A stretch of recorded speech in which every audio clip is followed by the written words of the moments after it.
Assalamualaikum dan selamat malam sahabat-sahabat. Malam ni saya nak tunjuk secara ringkas cara-cara untuk menyambung FG Note antara mainline dan leader. Apa yang kita perlukan, tali mainline dan juga leader.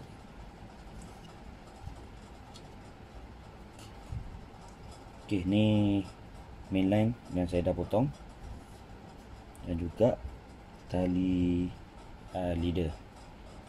Sahabat, ni tali leader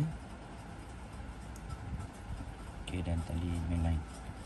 Ni sahabat masukkan. Jadi sahabat tengoklah panjang mana yang sahabat nak buat tu, jadi bagi lebih lah. Kemudian tali mainline yang lebih tadi tu sahabat guna untuk lilitkan dia. Dan sahabat lilit ikut kesesuaian sahabat lah, nak lilit panjang mana. Saya sekadar tunjuk secara ringkas cara-cara. Kemudian ujung leader tadi ni, ujung mainline tadi ni masuk di bawah leader untuk lock dia.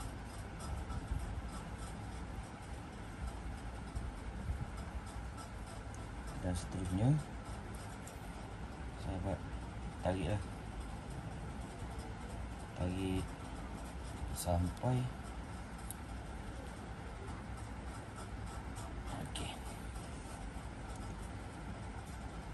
tarik.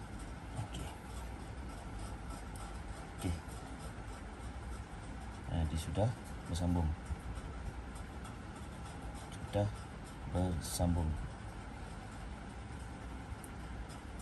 Jadi sahabat tarik lagi lah. Sudah bersambung. Jadi yang lebih ni sahabat boleh potong. Boleh potong.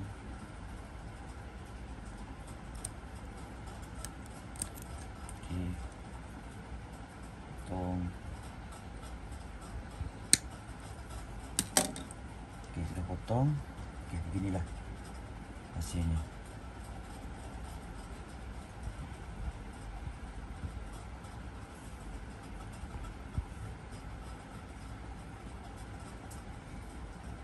Tak apa clear sahabat.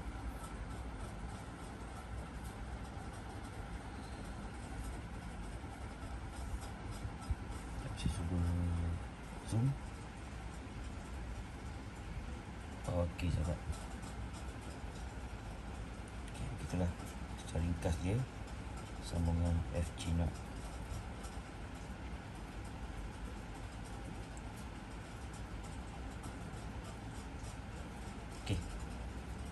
Semoga video ini bermanfaat buat sahabat-sahabat semua. Jadi kita jumpa di lain masa.